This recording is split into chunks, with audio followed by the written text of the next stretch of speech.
মানুষের এই শরীর, মন এবং বাক্য,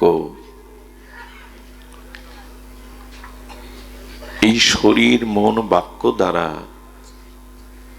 যদি সে যথাযথ শাস্ত্রীয়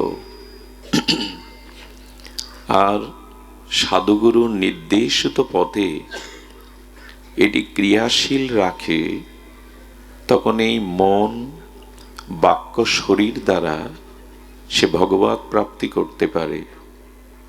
আর যদি অকার্যচিত অর্থাৎ শাস্ত্র এবং সাধু বর্জিত যদি সে শরীর মন এবং বাক্য শাস্ত্র বর্জিত জীবন চর্চার পথে পরিচালনা করে, তবে এই তিনটি দ্বারাই তার পতন হয়, স্খলন হয়, নরকগামী হয়।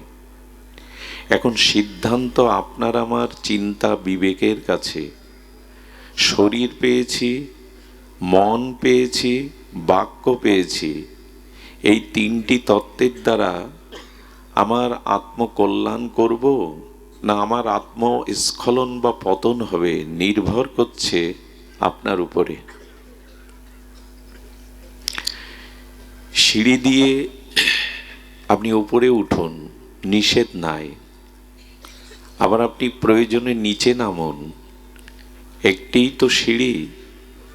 তেমন মন, বাক্য এবং আমাদের শরীর, এই তিনটি উদ্ধার বা পতনের কারণ। খুব মার্মিক একটি বিষয় যদি ধ্যান দেন। আচ্ছা, আমরা যে শরীর পেয়েছি, এখানে নরনারী, শিশু, কিশোর, মূর্খ, বিদ্বান, ভিখারি এবং রাজা প্রত্যেকের শরীর একই উপাদান দিয়ে তৈরি। এমন নয় যে যুবরাজের শরীরটার কিছু বেশি উপাদান দিয়ে গঠন করেছেন ভগবান। সকলের শরীরে একই পাঁচ তত্ত্ব বিরাজমান, কম বেশি নাই।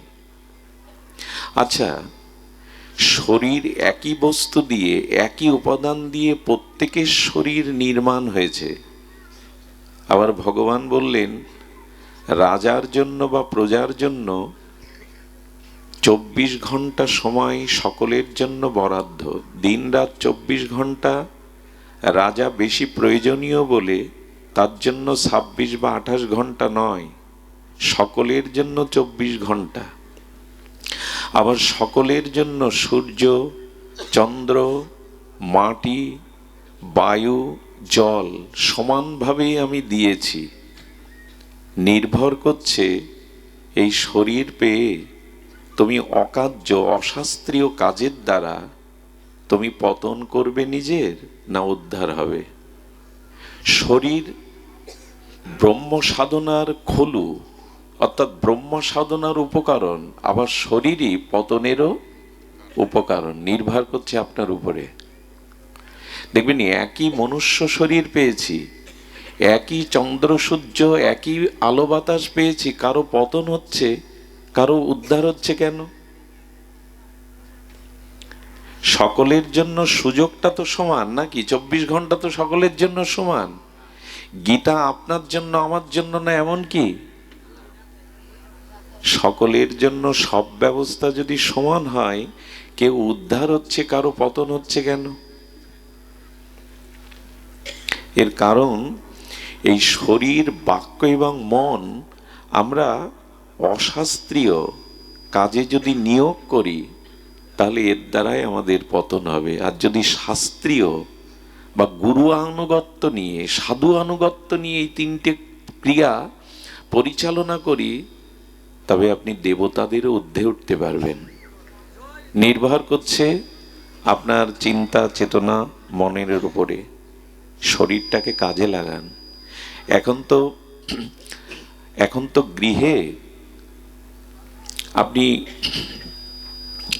আস্বাদ্য চর্বচেষ্য লেজ্জ পেয়ে আর সারাদিনের কর্মক্লান্ত শরীরটা বিশ্রাম নিতে পারতেন, আহারাদি করে বিনোদনমূলক অনুষ্ঠান দেখতে পারতেন, পরিবারের সকলকে নিয়ে গল্পগুজব করতে পারতেন। কিন্তু আপনারা তা করেননি, কারণ জেনেছেন একটা বৃষ্টির বিন্দু পৃথিবীতে পড়লে তার স্থায়িত্ব খুব বেশিক্ষণ থাকে না।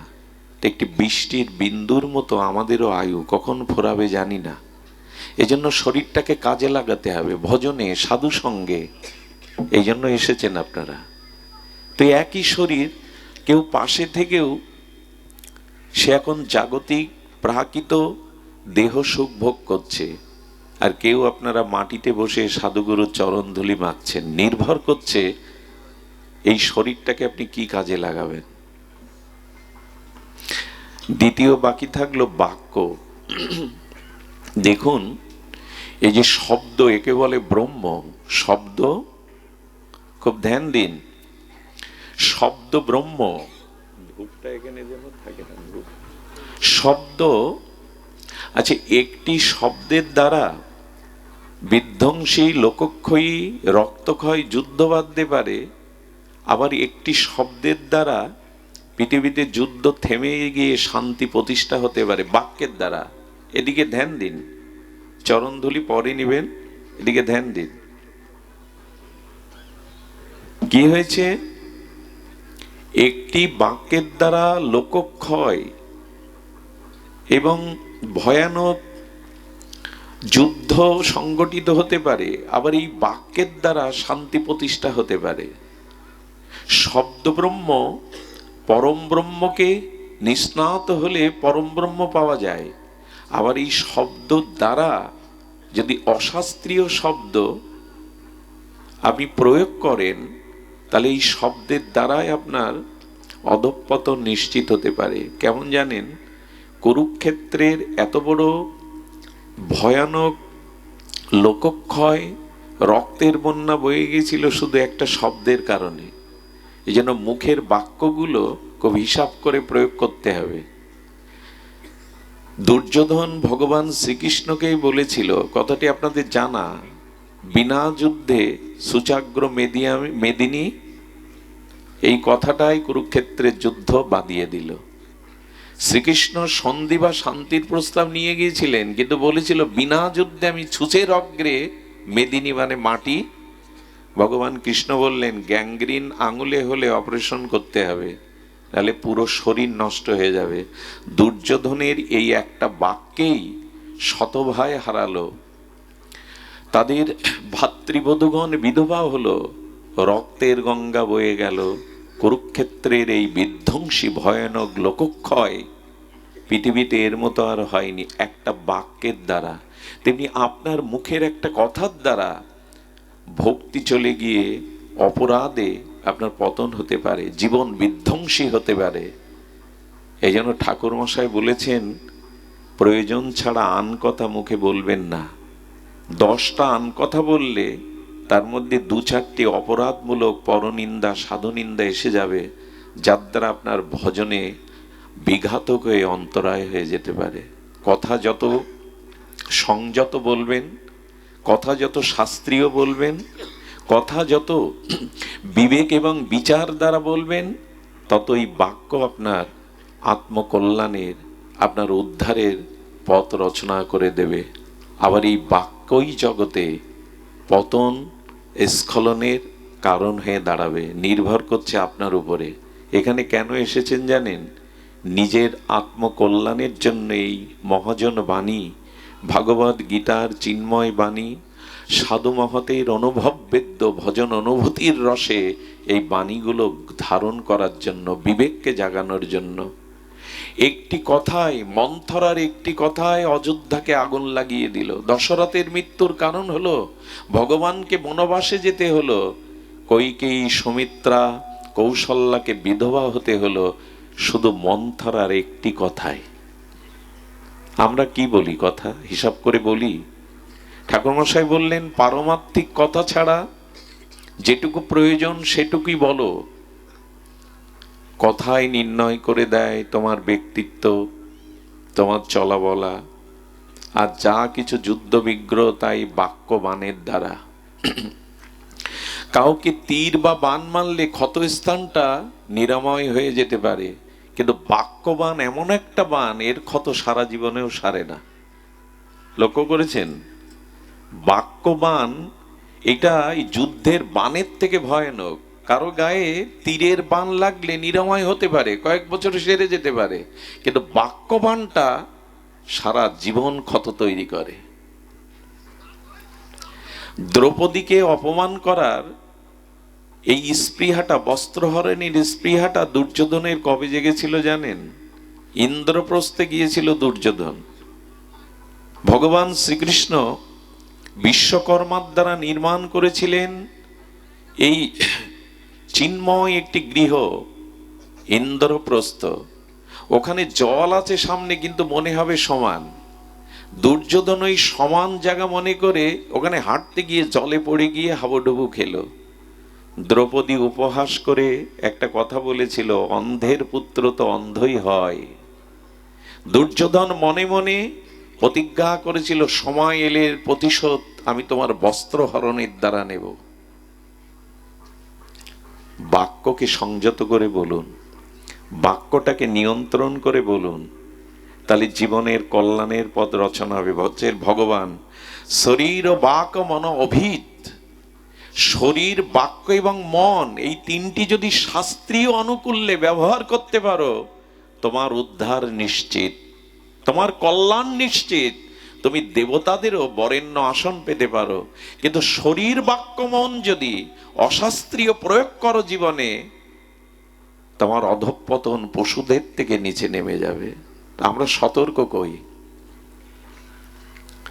শুধু এখানে আসবো, হই হুল্লোড় করে প্রসাদ পেয়ে বাড়ি যাব, কিছু নিয়ে যাব না, এমন তো নয়। আচ্ছা, ধুলাবালি মাখা শরীর আর অশুচি অপবিত্র শরীর শুদ্ধ জলে স্নানের করে কি সেই অশুদ্ধ অপবিত্রতা বোধ থাকে না, শুদ্ধ বোধ হয়? আপনি ধুলা মাটি মেখেছেন, শৌচাদি ক্রিয়া করতে গেছেন, শরীরটা অশুদ্ধ মনে হয়, ঘরে প্রবেশ করেন না। শীতল জলে যখন স্নান করলেন, তখন কি আর আগের মানুষ থাকলেন? সাধু সঙ্গ তাই। এসেছিলাম হৃদয়ের সেই অপবিত্রতা, হৃদয়ের সেই অশুদ্ধতা ধুতে, স্নান করতে। এই সাধু সরোবরে হরিকথার ও পবিত্র ভক্তির জলে স্নান করে যদি পবিত্রই না হলাম, এখানে শুধু টাকা ব্যয় করলাম, এই লাইট প্যান্ডেলে টাকা ব্যয় হলো, এদের টাকাগুলো ব্যয় হলো, আমাদের কিছু হলো না। স্নানের আগের মানুষটা আর স্নানের পরের মানুষটা এক নয়। সাধু সঙ্গ তাকেই বলে যে শরীর, যে মন নিয়ে এসেছিলাম ওটা কিছু পরিবর্তন করে চলে গেলাম, এরই নাম সাধু সঙ্গ। তাকে আর হয়, অনেকের হয়, আমার মতো যারা, তাদের হয় না। আর এই তিনটি ক্রিয়া, আরেকটি হলো মন। আমি পূর্বেই বলেছি, একই তালা এক চাবি দিয়েই বদ্ধ করা যায়, খোলাও যায়। একই তালা, চাবি কটা? লাগাবার জন্য একটা আর খোলার জন্য আর একটা, হয় কি? একই চাবি দিয়ে এপাশ মোড়ালে খুলে যায় আর এপাশ মোড়ালে লেগে যায়। আপনার মনের অবস্থা ওই চাবির মতো। যদি শাস্ত্রীয়ভাবে মনটাকে পরিচালনা করেন, সৎ চিন্তা, সৎ ভাবনা, ঈশ্বরের নামরূপ লীলা, তবে বাঁধন খুলে গেল, আর জন্ম মৃত্যু চক্রের বাঁধনে আপনি বদ্ধ নন। কিন্তু যদি বিপরীতে অশাস্ত্রীয়ভাবে মনে কুচিন্তা, কুভাবনা, অসৎ চিন্তা করতে থাকেন, একই চাবি বদ্ধ করে দিল, আসা যাওয়া ফুরাবে না। মন কি ভাবে আমাদের? মন ভাবনাটা কি করে? মনকে বলা হচ্ছে মনেরও স্মরণ প্রাণ, ভগবানের নাম, ভগবানের লীলা, সৎচিন্তা মনকে দাও, তাতে মনও বেঁচে যাবে, তুমিও সুস্থ হবে। তোমাকে কাম ক্রোধ কুরে কুরে আর খাবে না, পাপের চিন্তা তোমাকে কুরে কুরে খাবে না। মন যাদের শুদ্ধ, মন যাদের ভগবত চিন্তনে রত, এরা পাপের চিন্তা আসলে লজ্জায় মরে যায়। এই মনে পাপের ভাবনা এলো, অনুশোচনা দগ্ধীভূত হয়, এদের কাছে দাঁড়াতে পারে না পাপ চিন্তা, অসৎ চিন্তা। এই জন্য দয়া করে বাক্যকে, মনকে, শরীরকে শাস্ত্রীয় অনুশাসনে, শ্রীগুরু সাধুদের আনুগত্যে এটা সিঁড়ি করুন, যাতে মুক্তি পেতে পারেন, কল্যাণ পেতে পারেন, ভক্তি পেতে পারেন। কিন্তু এগুলি অশাস্ত্রীয় দ্বারা যেন নিচে না নামে, এই কথা বলবার জন্য ভগবান বলছেন যে দেখো, এগুলিকে নিয়ন্ত্রণ করো। আমরা যেন এটি নিয়ন্ত্রণের পথে চলি। তবে হ্যাঁ, নিয়ন্ত্রণ বললেই হবে না। আচ্ছা, লক্ষ্য করুন তো, গাছের ডালের একটা শুকনো কাঠ নদীতে পড়ে গেল, ওটা ডুববে না ভাসবে? ভাসবে, কিন্তু ডুববে। কখন ডুববে? ওই শুষ্ক কাঠটা নদীতে ভাসতে ভাসতে ওর ভিতরে জল প্রবেশ করবে, কিন্তু জল প্রবেশ করলেও কাঠ ডোবে না। নদীতে যে পলি মাটি আছে না, নদীতে যে মাটি আছে, বালি আছে, ওগুলোই জলের সাথে সাথে ওর গায়ে জড়িয়ে যাবে।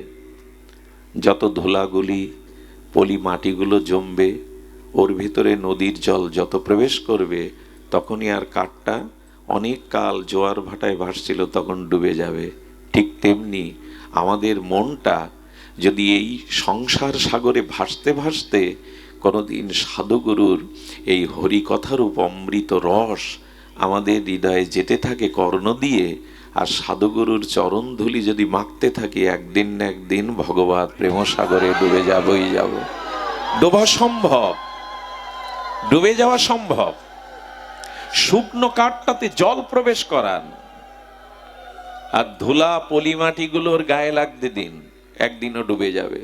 সাধুগুরুর চরণ ধুলিতে এবং এই ভক্তি প্রবাহমান হরিকথার পূর্ণ বাড়ি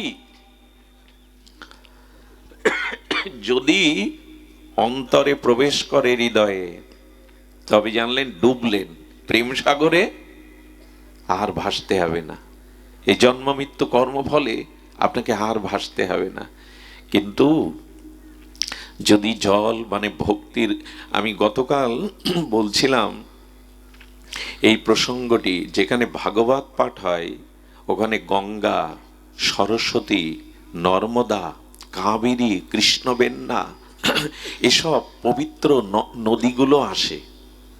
বলবেন আমাদের পাগল পেয়েছো? নদী আসলে এখানে তো আমরা বসতে পারতাম না। বলে নদীর দুটি রূপ, যেমন জল বরফ হয়ে যায়, জলের কি আকার আছে চারকোনা? কিন্তু বরফের রং বা আকার আছে। আবার বরফটা গলে গেলে জল হয়। তেমন গঙ্গার একটা দেবী মূর্তি আছে, আর গঙ্গার বিগলিত রসধারা হলো এই গঙ্গা। বুঝতে পারছেন? গঙ্গার একটি মূর্তি আছে, দেবী মূর্তি। যেমন বরফ হয়ে গেল, জলটা একটা মূর্তি নিল, আবার গলে গেলে জল হয়ে গেল। যেমন রাধাকুণ্ড, শ্রী শ্রী রাধাকুণ্ড, রাধারানী, রাধারানীর রসবিগলিত রসধারা হলো রাধাকুণ্ড, আর রাধারানীর একটা প্রেমময় মূর্তি আছে। ওরা মূর্তি ধরে এখানে আছে। গঙ্গা, যমুনা, কাবেরী, কৃষ্ণবেন্না আসে কেন? ভাগবতে এরা আসে কেন? আসে কেন জানেন? আসে আমাদের পবিত্র করতে না, ওরা নিজে পবিত্র হতে। ওরা নিজে পবিত্র হতে আসে। বলো গঙ্গা পবিত্র হতে আসে, আমরাই তো গঙ্গায় যাই পবিত্র হতে, পাপ পাপ ধুয়ে আসতে। বলে যে পাপগুলো আমার মতো ব্যক্তি গঙ্গায় ধুয়ে আসে, ওই পাপকে বিনষ্ট করার জন্য গঙ্গা হরিকথাতে এসে বসে। এজন্য এখানে এই মনকে, এখানে এই যে বারবার আহা হরিবল, এই যে শব্দগুলো বলছেন, এই যে নাম চলছে, এখানে নাম বলছেন, শব্দের সাথে সাথে মন আর শরীর এখন ভজনে কাজে লাগছে। এর দ্বারাই কেবল আত্মকল্যাণ হতে পারে। গঙ্গা যমুনাও তাদের কাছে রেখে হওয়া পাপ মলিনতা দূরের জন্য ভাগবতে এসে বসে। আমাদের সেই রুচি হয় না তো, শ্রদ্ধার সহিত ভাগবত নিতে হবে, না হলে হবে না। তবে একটা জিনিস বলি, 20 গ্রাম লোহাকে ভাসাতে পারবেন না। 10-20 গ্রাম 1 কেজি লোহা জলে বা নদীতে সাগরে দিলে ডুবে যাবে। কিন্তু ওই লোহাটা যদি একটু বড় কড়াই করে পাত্র করে ছেড়ে দেন, কড়াই, লোহাটা গলিয়ে ছাঁচে গলিয়ে কড়াই করে ছেড়ে দিন, একই তো লোহা, ডোবে না, ভাসে। আমি বলতে চেয়েছিলাম বাক্যের দ্বারা, মনের দ্বারা এবং শরীরের দ্বারা যদি পাত্র হতে পারেন, তখন এই সংসার আপনাকে ডোবাবে না, ভাসাবে। আপনি ভাসতে পারবেন।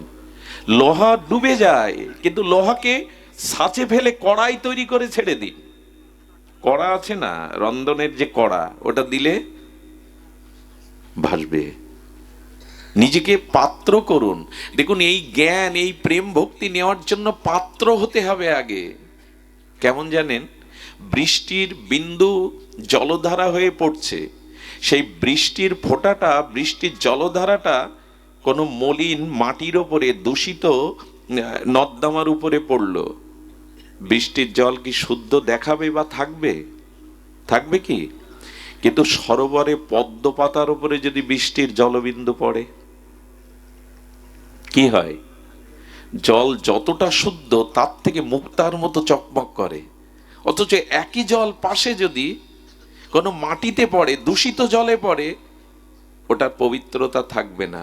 এটা বৃষ্টির জলের পক্ষপাতিত্ব নয়, পাত্রের পক্ষপাতিত্ব। সেই মন, বাক্য, শরীর পাত্র করেছি তো, যে এখানে এই ভগবানের বাণীগুলো হীরার মতো জল জল করবে। এজন্য পাত্র হতে হবে। 100 মণ লোহা ভেসে যেতে পারে যদি কাঠের সাথে নৌকা করে ছেড়ে দেন, তখন আর লোহা ডুববে না। তা যারা সাধু সঙ্গ, ভগবানের নাম রূপ লীলার সাথে যুক্ত হয়েছে, তারা ডুববে না, বরঞ্চ ওই লোহা তখন ওপারে নিয়ে যাবে। ও তো ভাসবে আর আপনাকেও ভাসিয়ে ওপারে নিয়ে যাবে। এই জন্য প্রয়োজন হলো আপনাকে তৈরি হতে হবে, পাত্র হতে হবে। এই পাত্রটা যতদিন না হতে পারছি, ততদিন এই আসা যাওয়া সার্থক হবে না, সাধুসঙ্গ হরিকথা সার্থক হবে না। পাত্র হতে হবে। কি করে হবেন? এই কথাটা লিখে নিন। যারা যেখানে দাঁড়িয়ে বসে আছেন, করুণা করে, দয়া করে হাত জোড় করে বলছি, কথাটা লিখে নিন। কেমন জানেন কেমন করে পাত্র হবেন? আমি বহু আগেও কথাটা বলেছি। এক রিক্সাওয়ালা না, এক সৌম্য সুদর্শন এক মহাপুরুষকে প্রশ্ন করছে, আপনি তো মহাপুরুষ, পৃথিবীতে সব থেকে বড় কি? মহাপুরুষ উত্তর দিচ্ছেন, তোমার প্রশ্নের মধ্যে ওই বড়টা আছে, পৃথিবী সব থেকে বড়। আমাদের সামনে সব থেকে বড় কি? পৃথিবীটাই তো। তখন রিক্সাওয়ালা আবার প্রশ্ন করছেন, পৃথিবীর থেকে বড় কিছু আছে কি? বলে হ্যাঁ আছে। বলে কে? বলে পৃথিবীকে যে ধারণ করেছে সে পৃথিবীর থেকে বড়। বলে পৃথিবীকে কে ধারণ করেছে? বলো চতুর্ভুহের মূল সংকর্ষণ অংশের অংশ কলাংশু অংশাশু অনন্ত শেষ নাগ পৃথিবীকে ধারণ করে আছে। বেদে কি বলছেন? ভাগবতে অনন্ত নাগ পৃথিবীটাকে, তো যে যাকে ধারণ করে সেই তো বড়। তো পৃথিবীকে ধারণ করে আছে অনন্ত শেষ নাগ। আবার রিক্সাওয়ালার প্রশ্ন, শেষ নাগের থেকে কেউ বড় আছে? বলো আছে, শেষ নাগকে যে ধারণ করেছে সেই বড়, যে যাকে ধারণ করে। বলে শেষ নাগকে কে ধারণ করেছেন? বলে ভগবান ঝুটঝুটি শঙ্কর, ভগবানের শিবের গলায় শেষ নাগ ধারণ হয়ে আছে। বলে শিব বড়। বলেন ভগবান শিবের থেকে কে বড়? বলে শিব ঠাকুরকে যে ধারণ করে আছে। শিব ঠাকুরকে কে ধারণ করেছে? শুনুন, একবার লঙ্কেশ ত্রিলোক বিজয়ী, দেবতাদের ত্রাস, দশানন রাবণ গেল কৈলাসে। গিয়ে দেখছে ভগবান শঙ্করকে প্রণামের জন্য যোগী ঋষি মুনি ধ্যানীরা দাঁড়িয়ে লাইন দিয়ে। কিছু মানুষের অভিমান আছে, অহংকার আছে, আমি বড়, আমি লাইনে দাঁড়িয়ে প্রণাম করব গুরুদেবকে। ও করেছে কি, রাবণ কৈলাস সহ হাত করে উঁচু করে ধরেছে, কৈলাস সহ। শিব ঠাকুর দুলছে, হাতে তুললে কি হবে? কৈলাসটা টালমাটাল অবস্থা। মা পার্বতীকে বলছে কৈলাসে তো ভূমিকম্প হওয়ার কথা না। বলেন ভূমিকম্প হয়নি, আর আপনার এক চেলা প্রণাম না করতে পেরে লাইনে দাঁড়িয়ে এসে কৈলাসকেই তুলে ধরেছে হাতের উপরে। রাবণ এত শক্তিশালী ছিল। আর রাবণকে ডেকে ভগবান শিব বললেন, তোমাকে আর আসতে হবে না প্রণাম করতে, প্রণাম নিতে আমি তোমার লঙ্কায় যাব প্রতিদিন। এবার প্রতিদিন ভূমিকম্প আর তুলে ধরবে। বলছে রাবণের থেকে বড় কে? রিক্সাওয়ালার আবার প্রশ্ন, রাবণের থেকে কে বড়? বলল রাবণকে যে বিনাশ করেছে সেই রামই বড়, ভগবানই বড়। এবার রিকশালার চোখ বড় বড় হয়ে গেছে, ভগবানের থেকে বড় কি কিছু আছে? সাধু মৃদু হেসে বললেন, ভগবানকে যে ধারণ করেছে সে ভগবানের থেকেও বড়। কে ধারণ করেছে? ওই দেখো হনুমানের দিকে, বুকের মধ্যে হৃদয়ের মধ্যে সে জানকী বল্লভকে ধারণ করেছে। ভগবানকে যে ধারণ করে সেই বড়।